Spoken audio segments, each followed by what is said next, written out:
When I told my children I was planning to marry a woman from the Philippines, neither of them said congratulations. My daughter Karen went quiet for a long moment, the kind of quiet that fills a phone call like cold water. Then she said, very carefully, "Dad, are you sure you've thought this through?"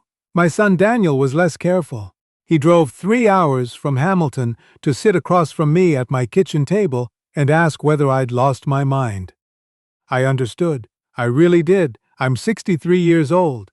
I live alone in a house in rural Ontario that's too big for one person, with a wood stove I only light half as often as I should, and a dog who sleeps in the spot where my wife Helen used to sit. Helen passed 6 years ago, pancreatic cancer. 11 weeks from diagnosis to the end, and the house has felt different ever since, in a way I still can't quite put into words. I wasn't looking for anyone. I want to be clear about that. I'd had 2 years of people suggesting I try dating again, and 2 years of me smiling and changing the subject. I was 61. I had my pension from 28 years as a high school geography teacher. My CPP, the house paid off. I wasn't unhappy exactly. I was just quiet. The way a room gets quiet after someone leaves it. The Facebook group was Daniel's idea, actually. He'd read something about Canadian retirees moving abroad and thought it might give me a project. So I joined a group about retiring in the Philippines. Mostly people asking about visas and whether the internet was decent enough to stream hockey games, and I mostly just read. I never posted. I never thought I had anything worth adding. Then, one afternoon in January, someone asked a question about healthcare costs in Iloilo City, and I made a comment about how you couldn't really compare it to the Canadian system without accounting for the peso exchange rate. Someone replied that I'd gotten the math wrong. Her name was Cora. She wasn't unkind about it. She laid out the numbers clearly, showed me where I'd miscalculated, and then added a small laughing emoji at the end. I went back and looked at her math and realized she was right. I told her so. She replied that it happened to everyone, and that, genuinely, was how it started. A mild disagreement about peso to dollar conversions in a Facebook group I joined to give myself something to do in January. We messaged back and forth for a few days inside the group, then moved to Messenger because someone kept asking off-topic questions about golf courses near Cebu and derailing everything. Cora was 47 years old, a registered nurse at a hospital in Iloilo. She'd grown up in a small municipality outside the city, in a house with a corrugated tin roof that flooded every typhoon season, and she talked about home, the actual house, the province, her family, with a directness I wasn't used to. No performance. No trying to make things sound better than they were. I told her early on that I was a widower. She said she was sorry. Then she asked what Helen had been like, which wasn't the response I expected. Most people ask how long ago or how I was doing now. Cora wanted to know about Helen. I talked about her for nearly an hour, and Cora listened, and somehow that felt like the most generous thing a stranger had offered me in years. The weeks accumulated. I'd wake up and check my messages before the coffee finished brewing. On evenings when there wasn't much on television, which in a rural Ontario winter is most evenings, I'd open the laptop and we'd video call for an hour or two.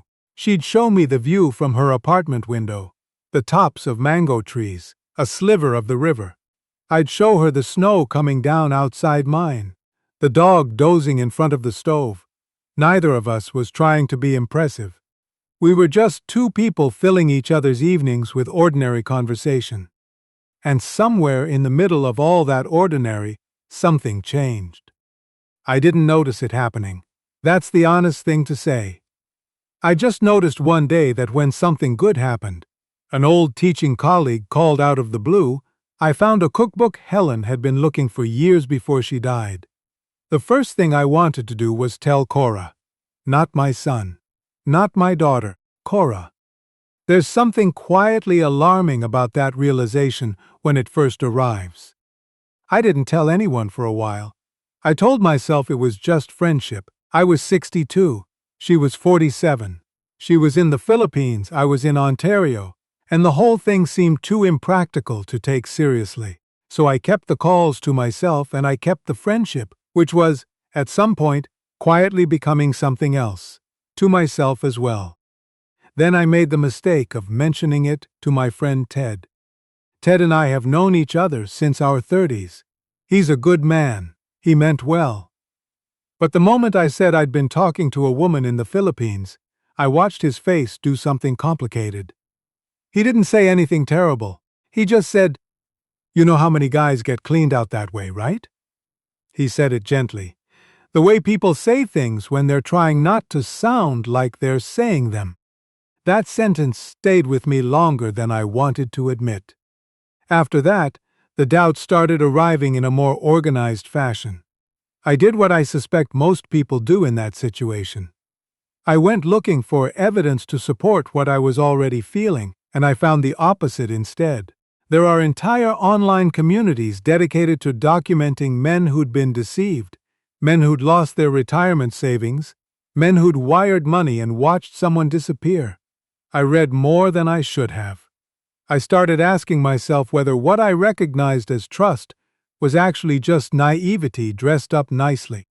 The unfair part was that nothing Cora had actually done justified any of it. She'd never asked me for money, not once. She'd never hinted that she needed help with a bill or a family emergency.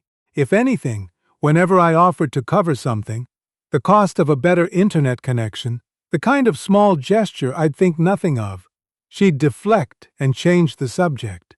She worked long shifts at the hospital, and she was tired, and she still showed up to our calls and asked me how my day had gone. But the warnings had gotten into my head, and I didn't know what to do with them.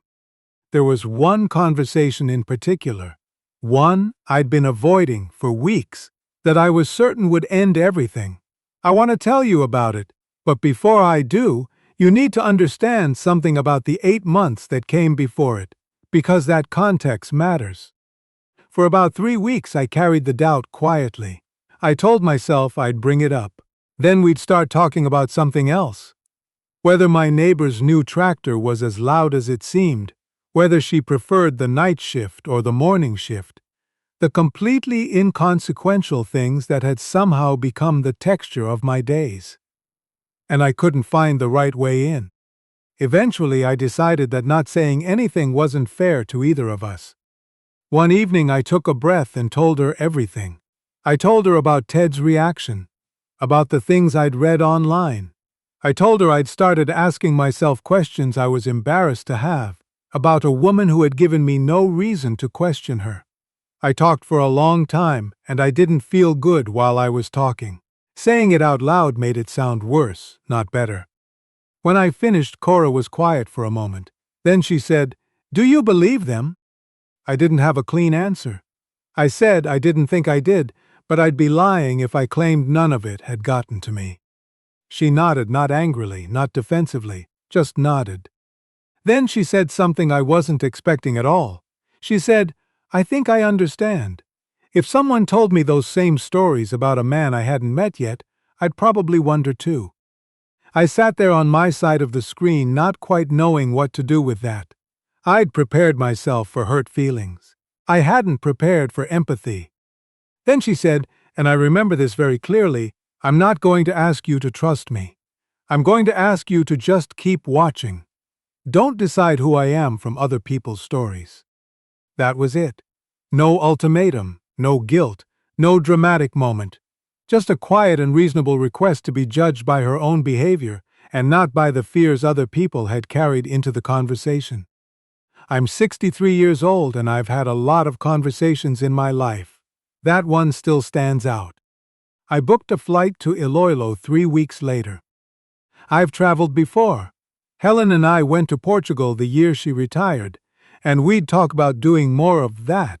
But I'd never flown into the Philippines, and nothing about the 23 hours from Toronto through Manila to Iloilo felt entirely real.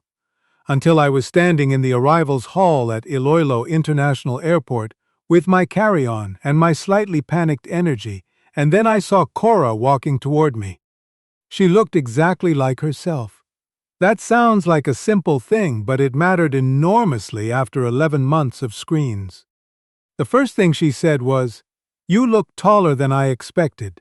I laughed and said I got that sometimes. She said she'd parked the car and we should probably get my bags before she got a fine. And just like that, we were walking through the airport together, talking about parking fees and how long the immigration line had been, and the nervousness I'd carried across 2 continents quietly dissolved. We spent 8 days together.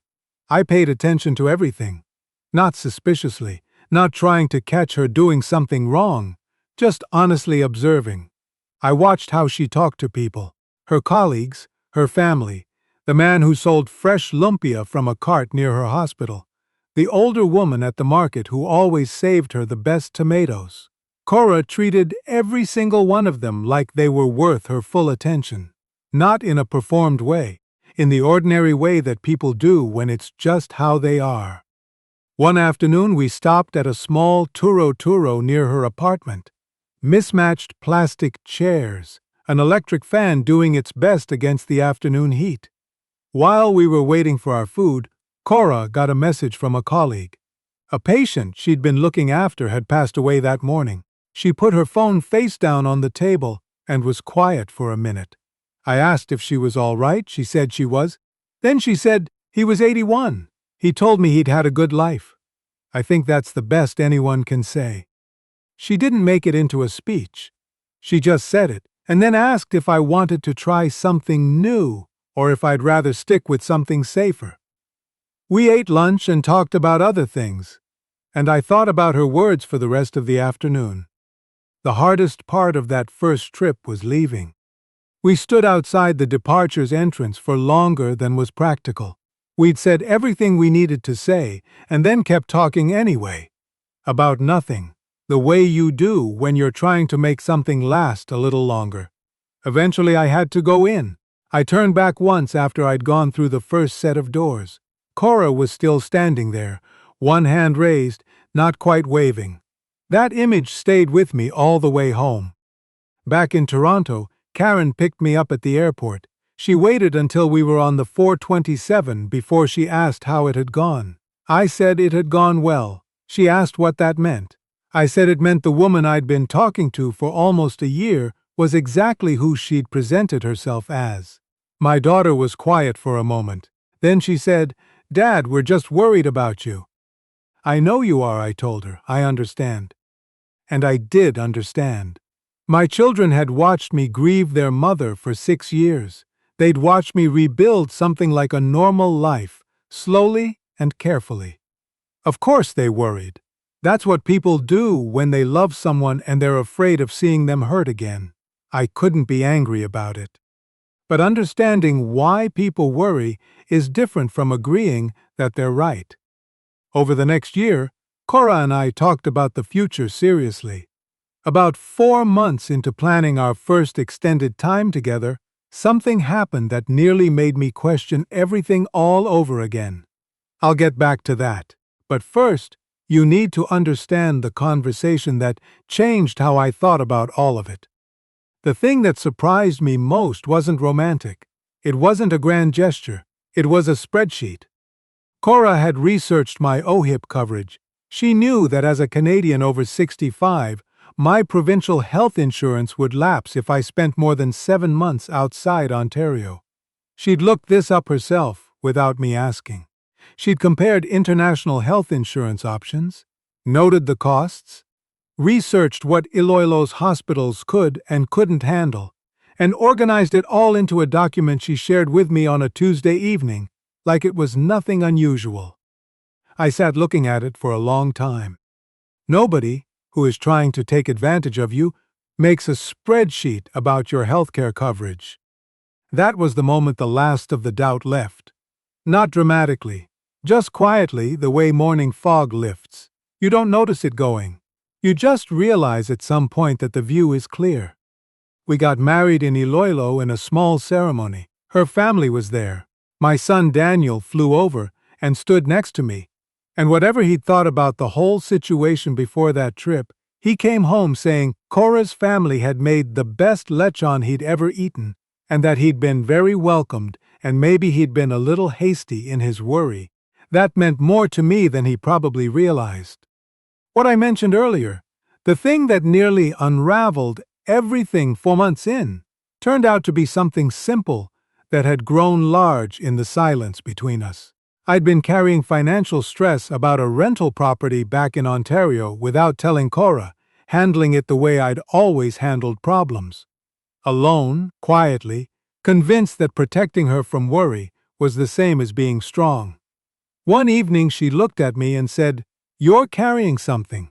"I can tell." I deflected.